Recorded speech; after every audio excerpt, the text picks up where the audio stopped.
है कि जेलियांगसांग आंदोलन मणिपुर का नेतृत्व करने वाले गॉर्डिनेल्यू को किसने नागाओं की रानी की उपाधि दी थी?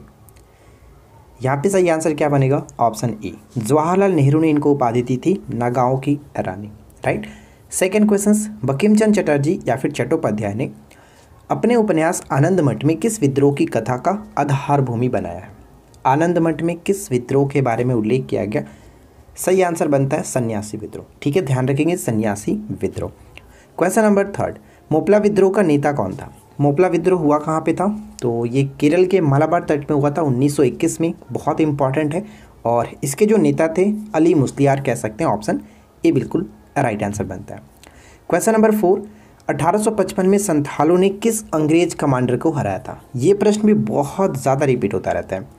1855 में संथाल विद्रोह हुआ कब था? ये आपको याद रखना है। संथाल विद्रोह 1855 से 1856, जिसको हम लोग हुल विद्रोह के नाम से भी जानते हैं, हुल या फिर संथाल विद्रोह। ठीक है, इसे हराया किसे था? अंग्रेज कमांडर कौन था? मेजर बारो। ठीक है, मेजर बारो को हराया गया था। Option C. सिद्धू तथा कान्हू के नेतृत्व में किस आंदोलन को चलाया गया? यानी सिद्धू तथा कान्हू ने किस आंदोलन का नेतृत्व किया था? तो सही आंसर बनेगा ऑप्शन ए, संथाल विद्रोह के नेतृत्वकर्ता सिद्धू और कान्हू थे। नेक्स्ट क्वेश्चन है, निम्न में से संथाल विद्रोह कब हुआ था? तो मैंने आपको जस्ट बताया कि संथाल विद्रोह कब हुआ, 1855 से 56, यानी ऑप्शन हम डी को टिक करेंगे। संथाल विद्रोह कहाँ हुआ था? संथाल विद्रोह कहाँ पे हुआ था? इसका राइट आंसर बनेगा ऑप्शन ए, यानी छोटा नागपुर के पठार के आसपास। ऑप्शन ए बिल्कुल सही आंसर है। नेक्स्ट क्वेश्चन बनता है कि मुंडा विद्रोह का नेता कौन था? तो ध्यान रखेंगे मुंडा विद्रोह के नेता के रूप में हम लोग जानते हैं बिरसा मुंडा को, यानी राइट आंसर बनेगा ऑप्शन ए। ठीक है, चलिए नेक्स्ट वन, बिरसा मुंडा का कार्यक्षेत्र कौन सा था? बिरसा मुंडा का कार्यक्षेत्र कौन सा था? ये सभी प्रश्न किसी न किसी एग्जाम्स में पूछे गए। तो बिरसा मुंडा यहाँ पे रांची को टिक करेंगे। ऑप्शन बी बिल्कुल सही आंसर हो जाता है।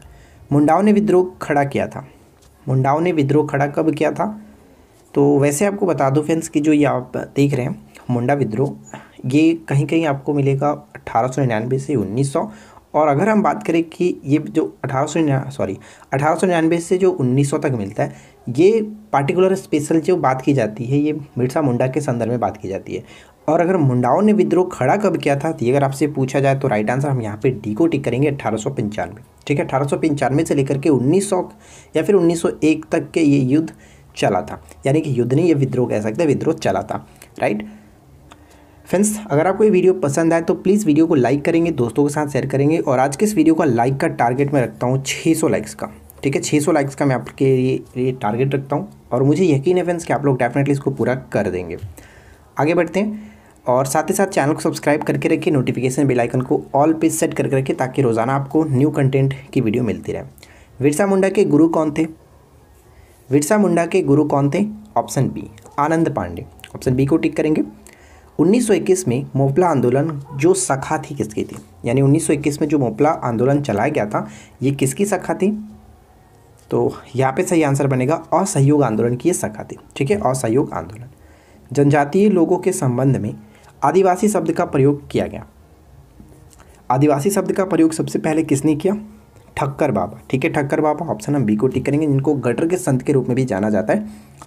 नेक्स्ट वन, निम्नलिखित में से कौन सी घटना महाराष्ट्र में घटित हुई? कौन सी घटना महाराष्ट्र में घटित हुई थी? Option A will be right answer, Bhil विद्रोह। ठीक है, भील विद्रोह यहाँ पे राइट आंसर बनेगा, इसे आप याद रखेंगे। अगला क्वेश्चन कि अंग्रेजों के विरुद्ध भीलों द्वारा क्रांति प्रारंभ की गई थी। अंग्रेजों के विरुद्ध भीलों द्वारा क्रांति प्रारंभ की गई थी मध्य प्रदेश एवं महाराष्ट्र में, यानी सही आंसर बनेगा ऑप्शन ए। नेक्स्ट वन देखिए, 1922 में भील सेवा मंडल की स्थापना किसके द्वारा की गई थी? 1922 में भील सेवा मंडल की स्थापना किसके द्वारा की गई थी? तो अमृतलाल विठलदास ठक्कर, यानी ऑप्शन बी को टिक करेंगे, अमृतलाल विठलदास ठक्कर। वर्ष 1765 में दीवानी प्रदान किए जाने के बाद ब्रिटिश सबसे पहले निम्नलिखित में से किस पर्वतीय जनजाति के संपर्क में आए थे? सबसे पहले किस पर्वतीय जाति के संपर्क में आए थे? तो यहाँ पे हमारा सही आंसर बनेगा खासी। ठीक है, खासी बिल्कुल राइट आंसर है। 1831 का कोल विद्रोह किस क्षेत्र में हुआ था? 1831 का कोल विद्रोह किस क्षेत्र में हुआ था? छोटा नागपुर के क्षेत्र में, यानी ऑप्शन डी को टिक करेंगे। और ये चीज़ ध्यान रखिएगा, जो कोल विद्रोह था ये कब से कब तक चला था? तो कोल विद्रोह आपको याद रखना है 1831 से 1832, और इसके जो नेतृत्व करता थे यानी कौन थे, तो बुद्धू भगत, ये याद रख सकते हैं। नेक्स्ट वन, वेलुथम्पी ने अंग्रेजों के विरुद्ध आंदोलन का नेतृत्व किया, कहाँ से? वेलुथम्पी का संबंध हो जाता है केरल से, ऑप्शन ए केरल बिल्कुल सही आंसर। हो विद्रोह कब हुआ? हो विद्रोह का संबंध हो जाता है 1820 से 1821, ऑप्शन सी बिल्कुल सही आंसर होगा, हो विद्रोह। अगला क्वेश्चन, ताना भगत आंदोलन जतरा उरांव ने किस वर्ष प्रारंभ किया था? ताना भगत आंदोलन को जतरा उरांव ने किस वर्ष प्रारंभ किया था? यहाँ पे सही आंसर बनेगा ऑप्शन सी 1914 में, 1914। जिस आदिवासी नेता को जगत पिता यानी कि धरती आबा कहा जाता है वह कौन था? किस आदिवासी नेता को जगत पिता यानी धरती आबा कहा जाता है वह कौन था? तो यहाँ पे डी को टिक करेंगे, Birsa Munda. D will be right answer, Birsa Munda. पागलपंथी विद्रोह वस्तुतः एक विद्रोह था। पागलपंथी विद्रोह वस्तुतः एक विद्रोह था। ये गारो का विद्रोह था, जो कि यहाँ पे ध्यान रहेगा, पागलपंथी जो विद्रोह हुआ था ये 1813 से 1831 तक इसकी टोटल ड्यूरेशन रहा, लेकिन अगर हम पार्टिकुलर बात करें तो 1825 ऐसे आपको दिया जाता है कहीं कहीं। और अगर इसके नेतृत्वकर्ता की हम बात करें कौन कर रहे थे, तो करम शाह, ठीक है, करम शाह, ये ध्यान रखेंगे। पागलपंथ की जो स्थापना है यानी पागलपंथी विद्रोह की स्थापना है वो किसने की थी? तो ये करम शाह के द्वारा किया गया था, ऑप्शन बी। मानव बलि प्रथा का निषेध करने के कारण अंग्रेजों के विरुद्ध विद्रोह करने वाली जनजाति का नाम क्या था? मानव बलि प्रथा का निषेध करने के कारण अंग्रेजों के विरुद्ध विद्रोह करने वाली जनजाति को किस नाम से जाना गया? तो यहाँ पे का सही आंसर बनेगा ऑप्शन बी, खोंड, ठीक है, खोंड, ऑप्शन बी। जियात्रंग आंदोलन कहाँ प्रारंभ हुआ? बहुत इंपॉर्टेंट है, एकदम वीवीआई प्रश्न है ये। जियात्रंग आंदोलन का प्रारंभ हुआ था मणिपुर में, option C will be right answer, Manipur. निम्नलिखित में से किस कृषक आंदोलन ने यह नारा दिया था, सब भूमि का मालिक ईश्वर है? सब भूमि का मालिक ईश्वर है, ये जो नारा दिया गया वो किस कृषक आंदोलन में दिया गया था? तो बंगाल के फरायजी आंदोलन में, ऑप्शन डी, बंगाल के फरायजी आंदोलन। निम्नलिखित युग में से कौन सुमेलित नहीं है? तो बताइए कि यहाँ पे कौन सुमेलित नहीं है? एक तरफ जो कि विद्रोह का नाम है, दूसरी तरफ उसके नेतृत्व करते हैं। मुंडा विद्रोह बिरसा मुंडा थे। संताल विद्रोह सिद्धू और कान्हो, ये बिल्कुल सही। अहोम विद्रोह गोमधर कुंवर, ये भी सही है। यानी उपरोक्त सभी बिल्कुल सही है, कोई गलत नहीं, ऑप्शन डी को टिक करेंगे। 19वीं शताब्दी के दौरान होने वाले बहावी आंदोलन का मुख्य केंद्र क्या था? बहावी आंदोलन का मुख्य केंद्र क्या था? तो यहाँ पे सही आंसर बनेगा ऑप्शन बी, पटना, ठीक है, पटना। कोल विद्रोह 1831 से 32 में हुआ, इसके नेतृत्वकर्ता कौन थे? नेतृत्व किसने किया था? कोल विद्रोह, राइट आंसर बनेगा ऑप्शन ए, बुद्धू भगत, ठीक है, बुद्धू भगत, ऑप्शन ए। अगला क्वेश्चन, निम्नलिखित में से कौन फराजी विद्रोह का नेता था? फराजी जो कह सकते हैं, फराजी विद्रोह कह सकते हैं। तो फराजी विद्रोह के नेता कौन थे? दादू मियाँ, ठीक है, दादू मियाँ, ऑप्शन बी, जो कि बंगाल में हुआ था। अगला क्वेश्चन देखिए, उलगुलान विद्रोह किससे जुड़ा था? उलगुलान विद्रोह किससे जुड़ा था? इसका संबंध भी हो जाता है ऑप्शन डी यानी कि बिरसा मुंडा से, ठीक है, बिरसा मुंडा। 1857 के विद्रोह के ठीक बाद बंगाल में निम्नलिखित में से कौन सा विप्लव हुआ? 1857 के विद्रोह के ठीक बाद बंगाल में निम्नलिखित में से कौन सा विद्रोह हुआ? तो यहाँ पे हम कह सकते हैं नील विद्रोह, ठीक है, नील विद्रोह, जो कि 1859 से 60 के करीब चला था। और नील विद्रोह पर एक पुस्तक लिखी गई थी, नील दर्पण। इसके लेखक कौन थे? दीनबंधु मित्र, ठीक है, दीनबंधु मित्र, ये आपको याद रखना है। नेक्स्ट वन, महाराष्ट्र में रामोसी कृषक जत्था किसने स्थापित किया था? महाराष्ट्र में रामोसी कृषक जत्था किसने स्थापित किया था? तो अक्सर ये क्वेश्चन पूछा था कि रामोसी विद्रोह कहाँ पे हुआ था, तो ये आपको याद रखना है कि महाराष्ट्र में हुआ था। और किसके नेतृत्व में? चित्तर सिंह एवं दत्तोत्रेय कह सकते हैं, दत्तोत्रेय पटेकर, ठीक है, दत्तोत्रेय पटेकर कह सकते हैं, इसे याद रखिएगा। यहाँ पे सही आंसर बनेगा ऑप्शन सी यानी कि वासुदेव बलवंत फड़के। इन्होंने रामोसी कृषक जत्था किसने स्थापित किया था? तो वासुदेव बलवंत फड़के। नील कृषकों की दुर्दशा पर लिखी गई पुस्तक नील दर्पण, जस्ट मैंने आपको बताया कि नील दर्पण के लेखक कौन थे? दीनबंधु मित्र, ऑप्शन बी, दीनबंधु मित्र। नेक्स्ट वन देखिए, निम्नलिखित में से कौन सा स्थान गडकरी विद्रोह का केंद्र था? गडकरी विद्रोह का केंद्र था, ऑप्शन बी को टिक करेंगे, कोल्हापुर, ठीक है, Kolhapur, option B. Next one, Mewar, Bangar और उसके आसपास के क्षेत्रों में भीलों के सामाजिक सुधार के लिए लसोड़िया आंदोलन का सूत्रपात किसने किया?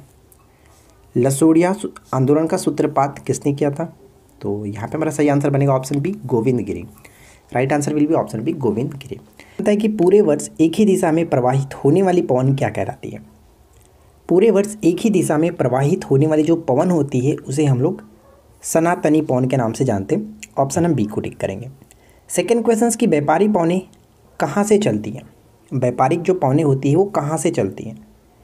तो ध्यान रखिएगा, व्यापारिक पवनें उपोष्ण उच्च दाब क्षेत्र से विषुवत रेखा की ओर चलता है, यानी यहाँ पे हमारा सही आंसर बनेगा ऑप्शन सी, उपोष्ण उच्च दाब से विषुवत रेखा की ओर। सी विल बी राइट आंसर। दहाड़ता चालीसा क्या है? दहाड़ता चालीसा क्या है? तो ध्यान रखिएगा, दहाड़ता चालीसा एक प्रकार के पछुआ पवन के अंतर्गत आता है और ये दक्षिणी गोलार्ध में 40 डिग्री अक्षांश के पास चलने वाली जो तेज हवा होती है उसको दहाड़ता चालीसा कहा जाता है। ठीक है, आगे बढ़ते हैं। नेक्स्ट वन क्या है? आल्प्स पर्वत के उत्तरी भाग में बहने वाली उष्ण शुष्क स्थानीय हवाओं को क्या कहते हैं? यहाँ पे हमारा राइट आंसर क्या बनेगा? ऑप्शन बी, फान। ठीक है, फान यहाँ पे करेक्ट होगा। अब छोटा सा पॉइंट मैं आपको बताता हूँ, ध्यान रखिएगा। देखिए, जब मैंने आपको ये 10 टॉपिक दिया था, इसमें यहाँ हमारा आखिरी जो टॉपिक था स्थानीय पवन और साथ ही साथ महासागरीय जलधारा। तो महासागरीय जलधारा पर मैंने एक अलग से वीडियो ऑलरेडी बना रखा है, फिर से वीडियो बनाने का कोई मकसद नहीं बनता है। तो आप लोग हमारे उस वीडियो को देख लीजिएगा महासागरीय जलधारा से, जिसमें मैंने आपको मैप के थ्रू अच्छे तरीके से समझाया। अगर आप उस वीडियो को देख लेते तो महासागरीय जलधारा से संबंधित कोई भी क्वेश्चन आप छोड़ेंगे नहीं। डेफिनेटली फ्रेंड्स, काफ़ी हेल्पफुल होगा, तो आप उस वीडियो को ज़रूर देखें। मैं कोशिश करूँगा इस वीडियो के नीचे डिस्क्रिप्शन में लिंक देने की, या फिर आप हमारे चैनल पे सर्च करके भी उस वीडियो को देख सकते हैं। तो आई होप कि आपको वो वीडियो ज़रूर हेल्प करेगा। तो चलिए फिलहाल बढ़ते हैं हम लोग नेक्स्ट क्वेश्चन की तरफ। और अगला प्रश्न ये बनता है, अर्जेंटीना के पंपास क्षेत्र में उरुग्वे की ओर प्रचंड वेग से चलने वाली ठंडी हवाओं को क्या कहा जाता है? इसे हम लोग पैम्पीरा के नाम से जानते हैं। पैम्पीरो कहीं लिखता है, कहीं पैम्पीरा लिखता है, तो यहाँ पे राइट आंसर बनेगा ऑप्शन बी। अगला प्रश्न बनता है, न्यूजीलैंड में उच्च पर्वतीय क्षेत्रों से उतरने वाली गर्म शुष्क एवं धूल भरी स्थानीय हवा निम्न में से किस नाम से जानी जाती है? न्यूजीलैंड में, तो न्यूजीलैंड में इसको हम लोग नॉर्वेस्टर के नाम से जानते हैं। ऑप्शन बी बिल्कुल सही आंसर होगा। यूएसए के पश्चिमी तट से प्रारंभ होकर रॉकी पर्वत को पार करके उसके नीचे उतरने वाली गर्म एवं शुष्क हवा किस नाम से जानी जाती है? ये मोस्ट इंपॉर्टेंट क्वेश्चन से अक्सर यहाँ से क्वेश्चन पूछे जाते हैं, तो ध्यान रखिएगा। यहाँ पे राइट आंसर हमारा बनेगा ऑप्शन सी, चिनूक कहता है। ठीक है, चिनूक राइट आंसर होगा ऑप्शन सी। नेक्स्ट वन, निम्नलिखित में से कौन सी वायु स्विट्जरलैंड में उत्तरी आल्प्स के विमुख ढाल पर बहती है? स्विट्जरलैंड में उत्तरी आल्प्स के विमुख ढाल पर बहती है। फॉन यहाँ पे राइट आंसर है, ऑप्शन ए को टिक करेंगे, फॉन। नेक्स्ट वन, निम्नलिखित में से कौन सा युग्म सुमेलित नहीं है? निम्नलिखित में से कौन सा युग्म सुमेलित नहीं है? तो ऑप्शन बी को टिक करेंगे, बोरा, जो कि पोलैंड गलत है, क्योंकि बोरा का संबंध एड्रियाटिक तट के साथ होगा, तो ये पोलैंड बिल्कुल गलत है।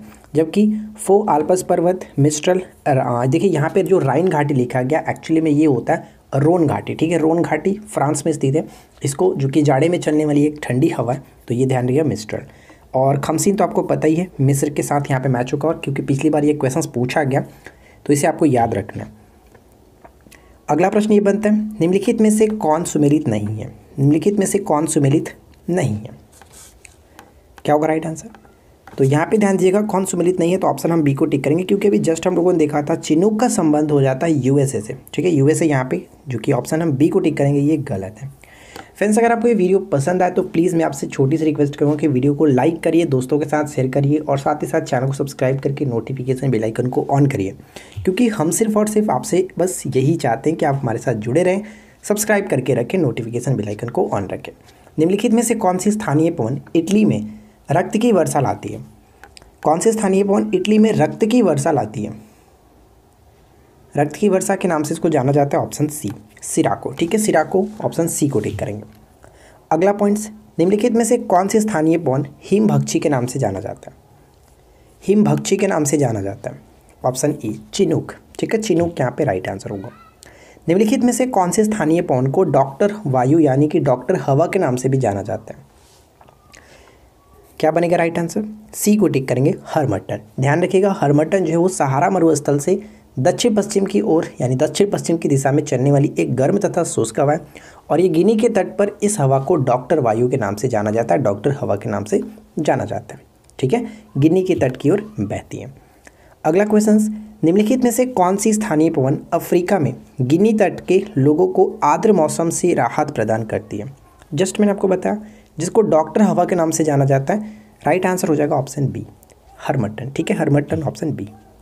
रॉकी पर्वत के पूर्वी ढाल पर उतरने वाली हवा को संयुक्त राज्य अमेरिका और कनाडा में क्या कहा जाता है? रॉकी पर्वत के पूर्वी ढालों पर उतरने वाली हवा को यूएसए और कनाडा में किस नाम से जाना जाता है? चिनूक के नाम से जानते हैं। ठीक है, चिनूक, यहाँ पे बी बिल्कुल सही आंसर है। अगला प्रश्न देखिए, निम्नलिखित में से कौन सी स्थानीय पवन मध्य यूरोप के पर्वतीय क्षेत्र से यूगोस्लाविया के एड्रियाटिक तट की ओर प्रवाहित होती है? तो ऊपर हम लोगों ने देखा था जो बोरा लिखा गया था पोलैंड के साथ मैच, वो गलत था, तो यहाँ पे बोरा आपका बिल्कुल सही आंसर है। पोलैंड ना होकर के यहाँ पे बोरा होगा। ठीक है, पोलैंड वहाँ पे मैच गलत किया गया था, तो इसे याद रखिएगा, बोरा का संबंध एड्रियाटिक तट से होगा। राइट, चलिए आगे बढ़ते हैं। नेक्स्ट वन है कि सहारा रेगिस्तान में शुष्क पवन हरमट्टन उड़ती है। सहारा रेगिस्तान में जो शुष्क पवन हरमट्टन वो किस तरह से उड़ती है, किस दिशा में उड़ती है? तो मैंने आपको बताया जस्ट अभी कि ये दक्षिण पश्चिम दिशा में बहती हुई गिनी के तट पर पहुंचता है, तो दक्षिण पश्चिम की ओर। यहाँ पे राइट आंसर आपका बनेगा ऑप्शन सी को टिक करेंगे। दक्षिण पश्चिम की ओर गिनी तट पर पहुंचती है, जहाँ पे इसको डॉक्टर हवा के नाम से जाना जाता है। डोलड्रम क्या है? डोलड्रम क्या है? डोलड्रम को कभी कभी पेपर में आपको शांत पेटी के नाम से देखने को मिलेगा, ध्यान रखिए, कंफ्यूज नहीं होना है। भूमध्य रेखा मैं आपको बताता हूँ, डोलड्रम जो होता है भूमध्य रेखा के दोनों ओर 10 डिग्री अक्षांशों तक निम्न वायु दाब की पेटी होती है, और यहाँ पे जो हवा होता है, जो वायु होता है, पवनें जो होती हैं वो काफ़ी शांत होती है, इसलिए इसको शांत पेटी के नाम से जाना जाता है, या फिर इसको डोलड्रम कहा जाता है। राइट, ये ध्यान रखिएगा। तो मैंने आपको क्या बताया अभी जस्ट बताया कि ये उष्णकटिबंधीय पवन पेटी होता है। राइट आंसर हो जाएगा ऑप्शन ए, क्योंकि ये 10 डिग्री के अक्षांश के आसपास मिलता है, तो ये आपको याद रखना है, ऑप्शन ए बिल्कुल सही आंसर है। मौसम से संबंधित सभी घटनाएं वायुमंडल के किस परत में घटित होते हैं? तो वायुमंडल की सभी जो घटनाएं होती हैं, मौसम संबंधी जितनी भी घटनाएं होती हैं, वो क्षोभ मंडल में होता है, और पृथ्वी की सबसे ये निचला मंडल होता है क्षोभ मंडल, तो ध्यान रखिएगा। चलिए आगे बढ़ते हैं। नेक्स्ट क्वेश्चन है, गरजता, चलीसा, प्रचंड, पचासा किस पवन का नाम है? तो चलीसा, पचासा और साठा जो आता है, ये पछुआ पवन का नाम है, यहाँ पे सी को टिक करेंगे। नेक्स्ट वन, पछुआ पवन का विकास किन अक्षांशों के बीच होता है? पछुआ पवन का जो विकास होता है वो किन अक्षांशों के मध्य होता है, किन अक्षांशों के बीच होता है? 40 डिग्री से 65 डिग्री दक्षिणी अक्षांश के बीच। राइट आंसर बनेगा ऑप्शन बी। ध्यान रखिएगा, हो सकता है पेपर में आपको ये भी देखने को मिले 40 डिग्री से 65 डिग्री उत्तरी अक्षांश के बीच, लेकिन ध्यान रखना यहाँ पे राइट आंसर आपका बनेगा दक्षिणी अक्षांश के बीच। ठीक है, चलिए नेक्स्ट क्वेश्चन है, सिराको निम्न में से किस देश या फिर किन देशों में बहने वाली हवा है? सिराको का संबंध हो जाता है लीबिया से, इटली से, तो यहाँ पे हमारा सही आंसर फिलहाल बनेगा ऑप्शन ई, एक से अधिक। ठीक है, एक से अधिक ऑप्शन हम ई को टिक करेंगे। अगला पॉइंट्स, ब्लैक रोलर किस देश में चलने वाली गर्म हवा है? ब्लैक रोलर किस देश में चलने वाली गर्म हवा है?